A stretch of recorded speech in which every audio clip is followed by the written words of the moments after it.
Welcome to Strategy Rewind Podcast, the podcast that focuses on the mindset and strategy necessary for a breakthrough moment. I am Miguel Lebron. I'm a personal growth strategist. Have you ever established a goal that you wanted to accomplish and for some or another got derailed along the way?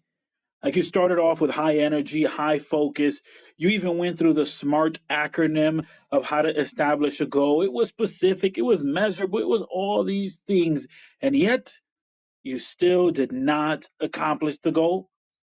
As a personal growth strategist, I help individuals implement strategies for personal growth. I help individuals think strategically so that they can have a breakthrough moment. What does it mean to think strategically? It's to be able to see a solution even when you feel like there isn't one.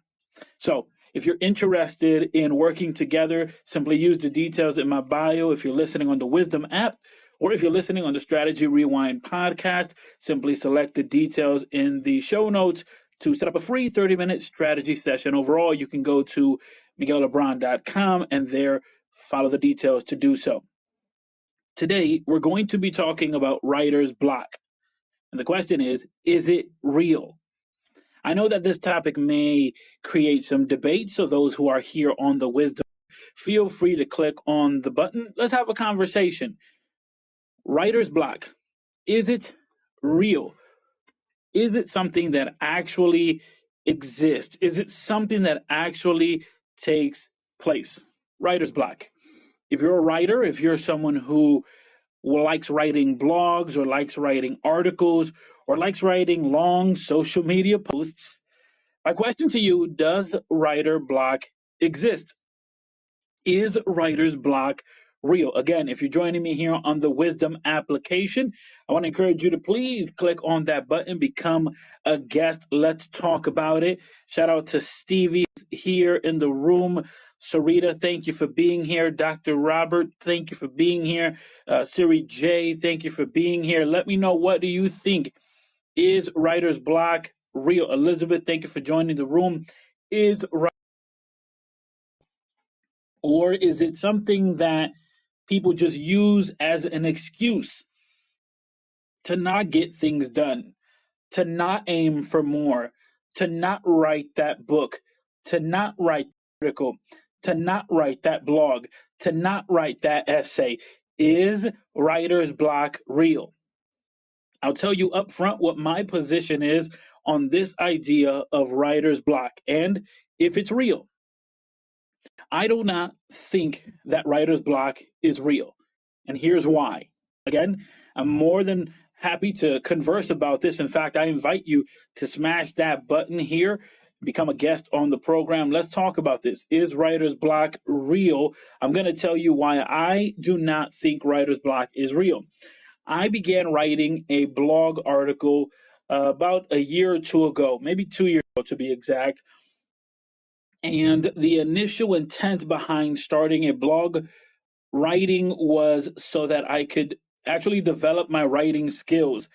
And I felt that while I was good at communicating verbally, I felt like my writing needed to level up a little. And so, or a lot. And so I decided I was going to start a blog. It was also another reason why I launched my website. I understood that there was something that individuals needed to go to the website to find that they probably couldn't find anywhere else. And that's where I even furthermore dived into blogging. Initially, I started blogging every week. Once a week, produce a new article, and it had to do with leadership, it had to do with strategy, it had to do with personal growth and mindset. And I enjoyed doing it. Initially, I will admit, it was hard, it was difficult, it was challenging. It was challenging because I had to consistently write every week, right? I had to get that piece ready and get it clear enough so that it could be understood. I also didn't want to be super lengthy, but to be honest, initially I had difficulty with length as well. I couldn't put together over 500 words, and sometimes even doing that I found it difficult. So the idea of writing consistently really was helpful for me. Putting out a blog, I felt the pressure the responsibility, because I told everybody I have a blog that I'm doing on a weekly basis. And so people went and read the blog, which I appreciated so much. And I promoted it on social media, here on the podcast as well. Again, I just appreciated it so much that I was able to do it and that people were reading it and I could see the numbers in real time. That really built this thing in me where I was like, I need to maintain writing, right? But here's the thing. Initially, it was difficult for me. And so why was it difficult initially? Well, it was difficult initially because of the actual muscle that is required in writing. The ability to dialogue and have a conversation verbally may come easy to some of us. I know for me, it comes fairly easy to be able to think what I want to say and verbalize it comes fairly easy most times. But writing it out, I found it really challenging to ensure that every word, every vowel, every syllable, every noun, every pronoun, every word was used correctly, that every comma, I mean, it was something that really challenged me. And what I realized that having to write precisely what I meant to say forced me to think more about the things I wanted to say, right? So as I wrote, while I was cognizant of what I wanted to say, I had to think about it even more. And so on the other side, what happened is that as I began to continue to engage verbally and speaking, that actually forced me to think more about the words I was using. So that was year one, and I did that, and I was like, this is great, because by the end of year one, I actually had the difficulty that I had to pull back on the length of my writing. Because while initially it was difficult to write 250 words or 300 words or 500 words, towards the end of that year, I was finding it difficult to not write 1,000 words. That's a good problem to have, especially if you're trying to build the writing muscle. The question is writer's block real? And initially, for me, I would have probably said yes. But the biggest issue that I had was here. It is one, I had not fully developed the muscle of writing. And so I wanted to make sure that my tone, my rhetoric was correct, right? That people could understand what I was saying. At the same time, number two, I was scared that my conversation, or that my piece to the conversation, the overall conversation as it pertains to personal growth and leadership, I was kind of nervous that it would be off par, right? That it wouldn't be consistent with what people are saying. Recently, I've been shouting from the rooftops the importance of values and how that actually affects our goals. And it's been interesting to see how that almost has become not just my consistent message this year, but I've seen other individuals within the same arena, if you will, that I'm in. I've seen other people talk about it. And so that kind of lets me know what that conversation is. Think about a dinner party. On a dinner party, you have a bunch of people around the table, they're all talking, and you want to contribute to that conversation. You don't want to be the one who comes out of nowhere and says, I don't know, I like butterflies. And it's like, bro, it has nothing to do with what we're talking about.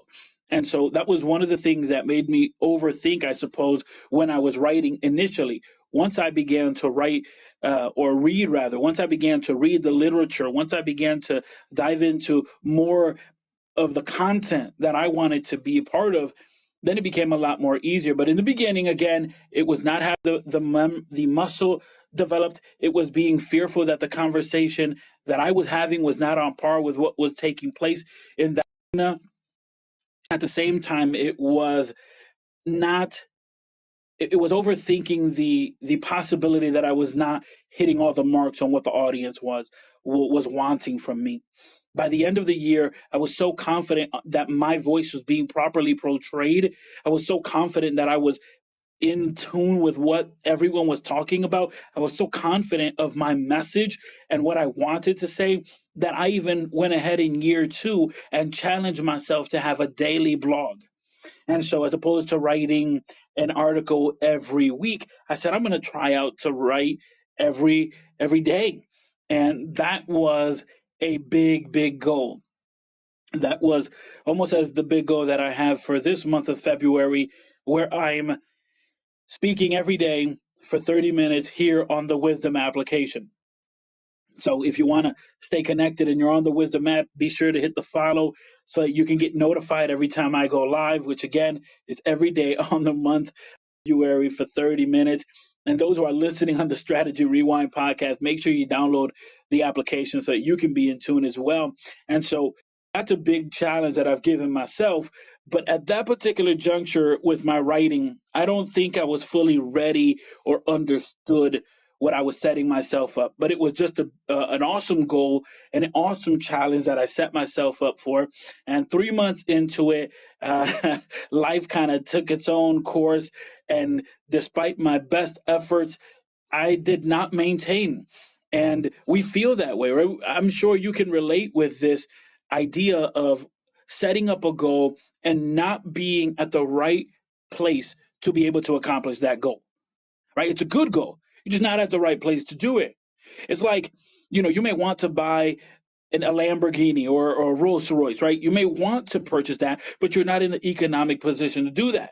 And so it's a good goal if that's what you want to accomplish, but you may not be in the economic position to do it. Like you may want to buy a house, but you may not be in the economic position to do it. Is it a good goal? Certainly. Is it a good challenge? Certainly. But are you in a position to accomplish it? Probably not. And when I established the goal of writing every single day, my issue was not writer's block. My issue was more related to taking that time out and finding the words every single day. It wasn't the same as I wrote once a week to writing every single day. I gave myself less time to prepare and more time to produce.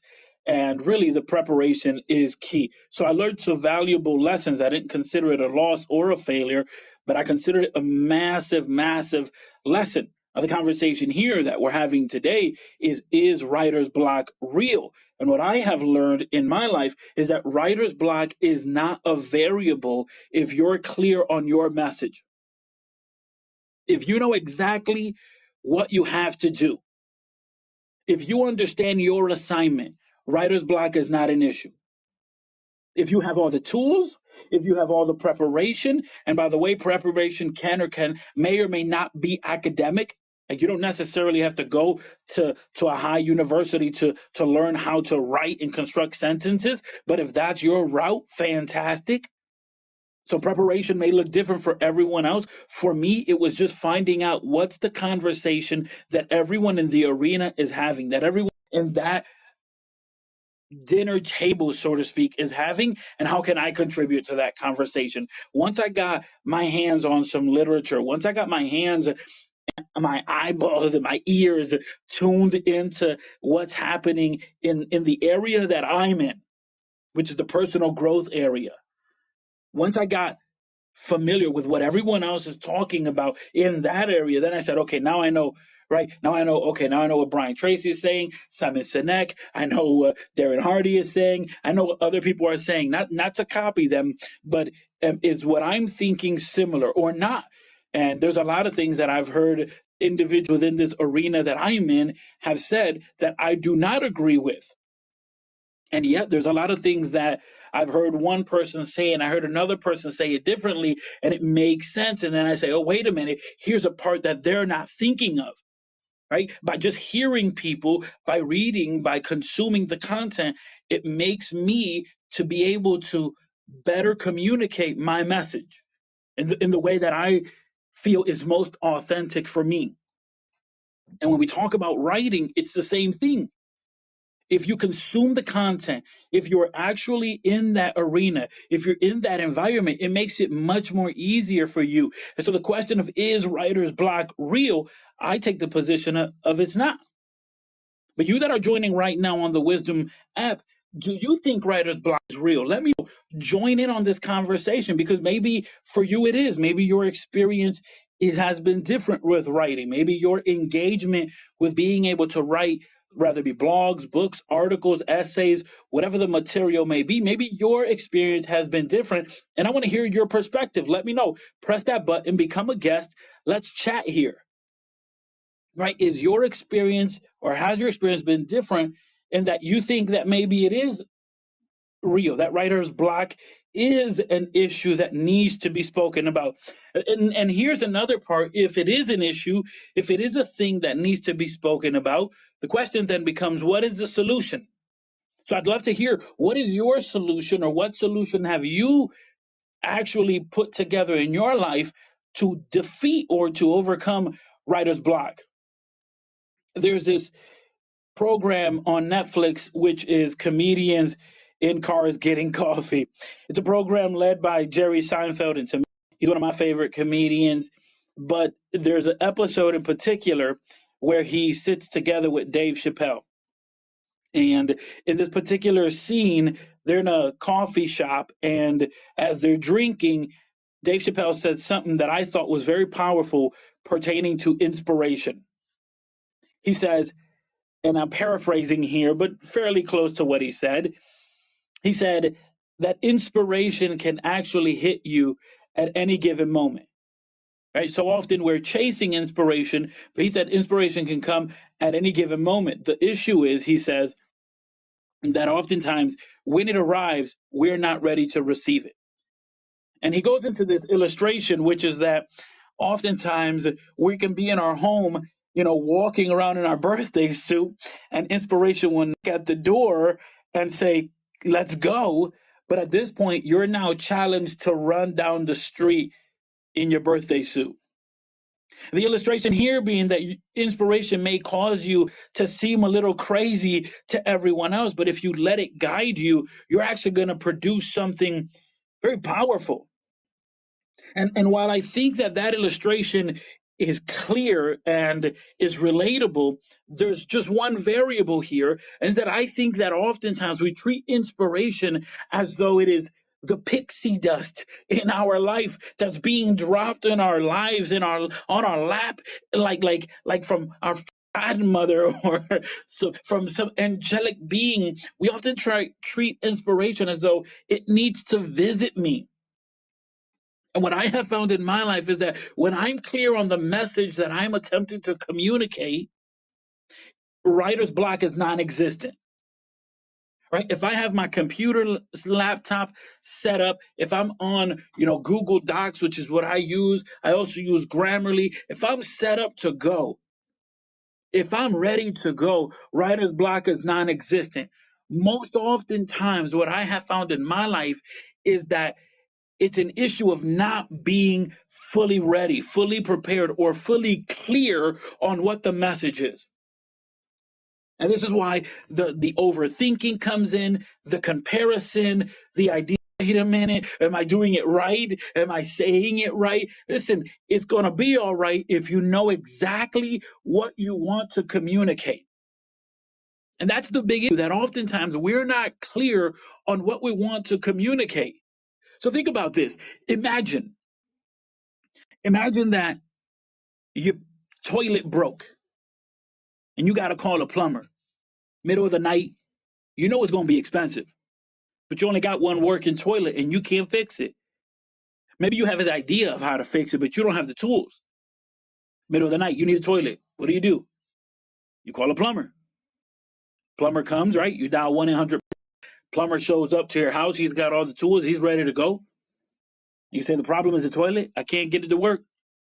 Plumber walks into the bathroom, looks at the toilet, looks at his tools.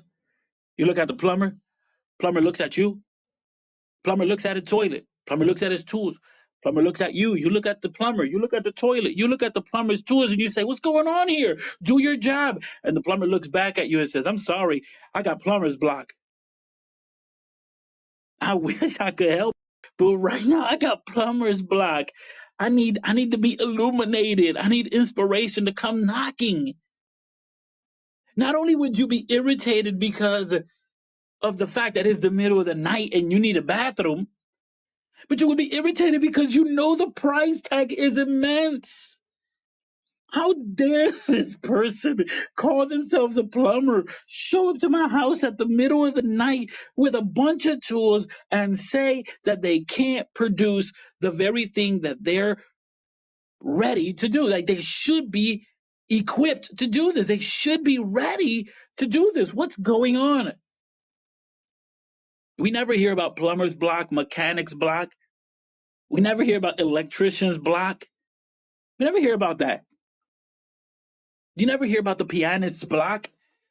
Sorry, I forgot how to play the piano. I need inspiration to come back. No, they just start playing. You never hear about that type of situation taking place.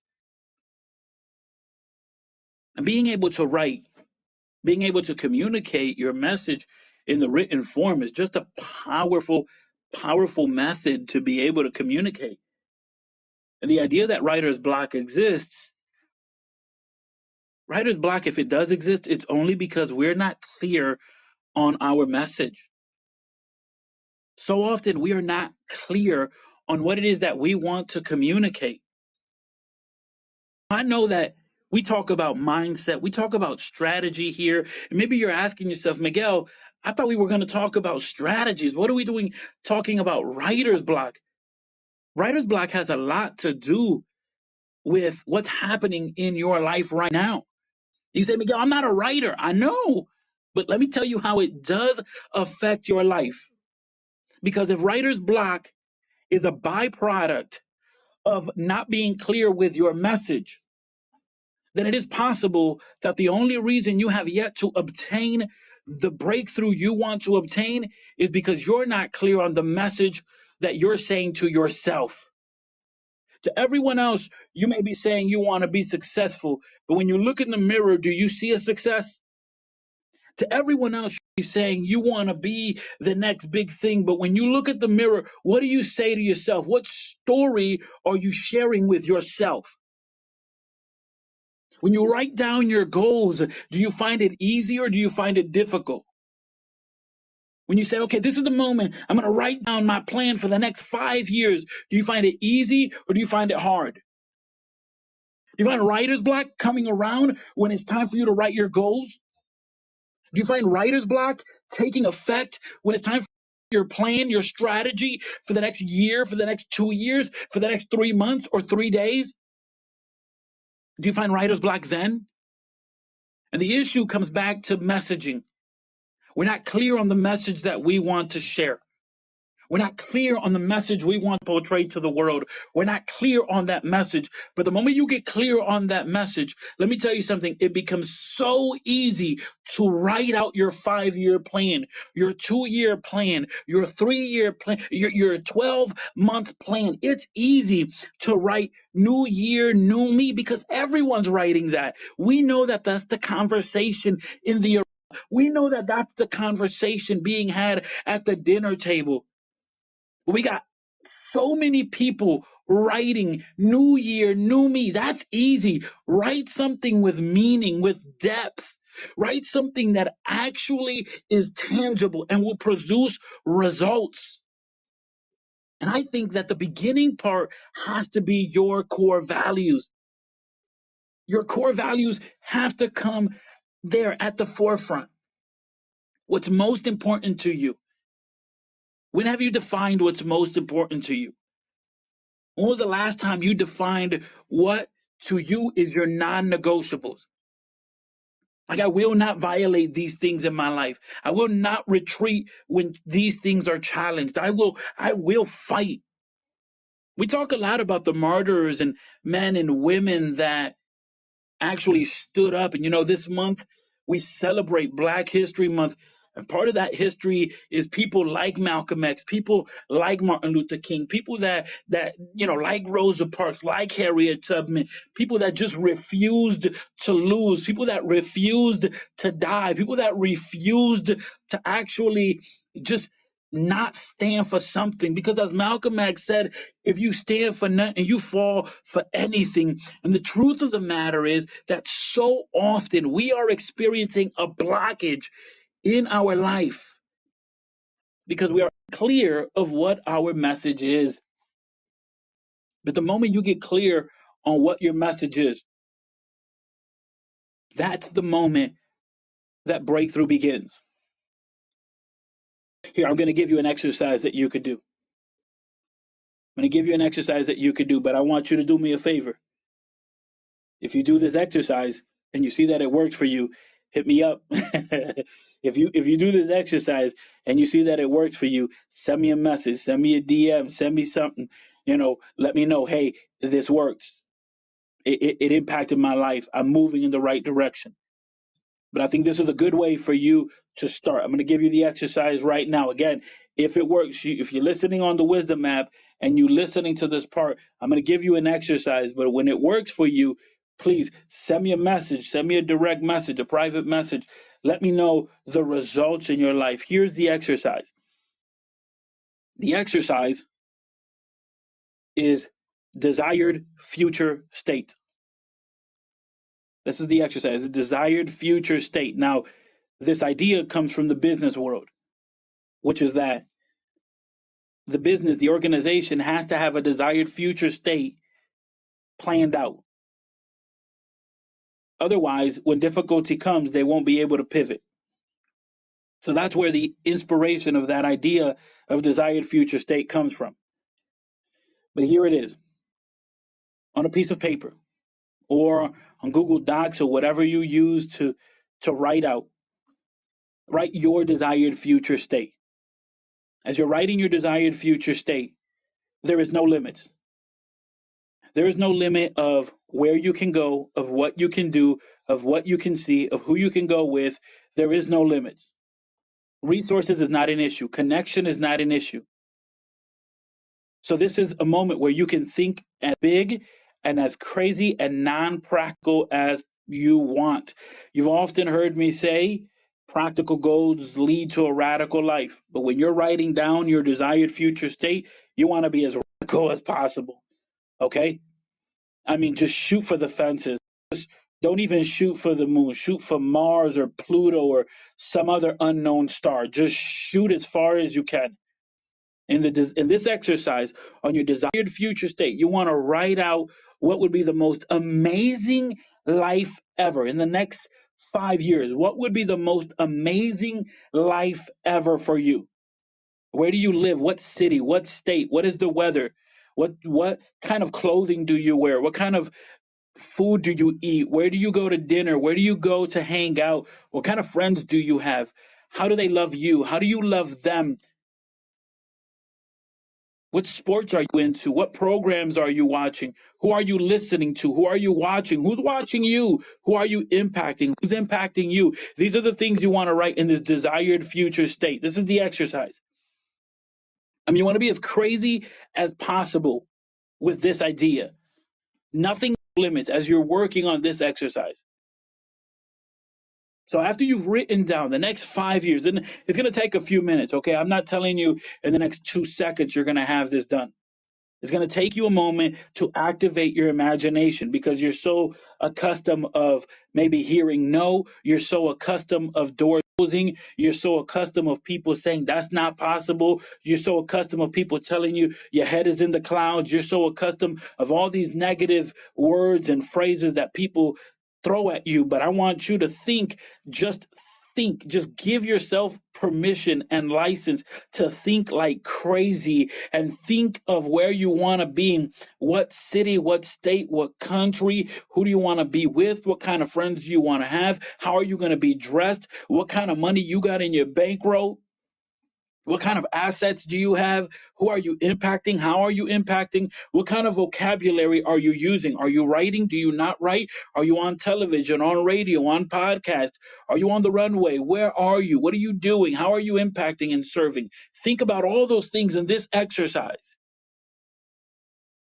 Now, once you've thought up of just this insane world, right? This possibility that's just out there. Once you have written down your desired future state, I want you to then ask yourself, what would it take for this to become a reality? Now listen, what would it take for me to make this a reality? That should be the appropriate question. What would it take for me to make this a reality? Why for me to make this a reality? Because so often we're blaming and putting the burden of the life we could live we're putting that on everyone else. And my friends, your happiness is not anyone else's responsibility. The greatness that is in you, for that to be manifested, that ain't nobody else's responsibility. The impact you want to have, that ain't nobody else's responsibility. And the message you want to share, that ain't nobody else's responsibility. That comes right back to you. Now, there may be people in your circle that may help you to be able to advance your cause, but you got to get real clear on your cause, because otherwise you're going to find yourself with what many people call writer's block. I, on the other hand, do not think writer's block is real. I think the issue is that so often we fail to understand what message we want to communicate. But when we get clear on our message, things open up, things happen. And the reason things happen, opportunities open up, the reason is because we are clear on our direction. It's like going down the street and having all green lights. Oof, that just feels great. It's like going down the road having all green lights with nobody driving slow in front of you. I mean, it's just a beautiful, it's like riding down the highway and ain't nobody there. I mean, you got open field. That's how it feels like when you get clear on your message, when you get clear on what it is that you want to communicate. Otherwise, it's like a faucet with a slow drip and you can't figure out how come this faucet won't actually run right. You ever heard a faucet in the middle of the night with a slow drip? From the distance, you hear the pop, pop, pop, pop, pop. It's so irritating after a while, isn't it? But too many of us are actually like that little faucet. We are just only drip, drip, drip. There should be a constant flow. So we treat too many times, we've treated this state of flow as though it's reserved for some individuals that have inspiration in their pocket. It's not that. It's just reserved for people that are clear on their vision, on their mission, and their message. Need help with clarity? Try this exercise. Or visit MiguelLebron.com and set up a free 30-minute strategy session with me, and let's help you have your breakthrough moment.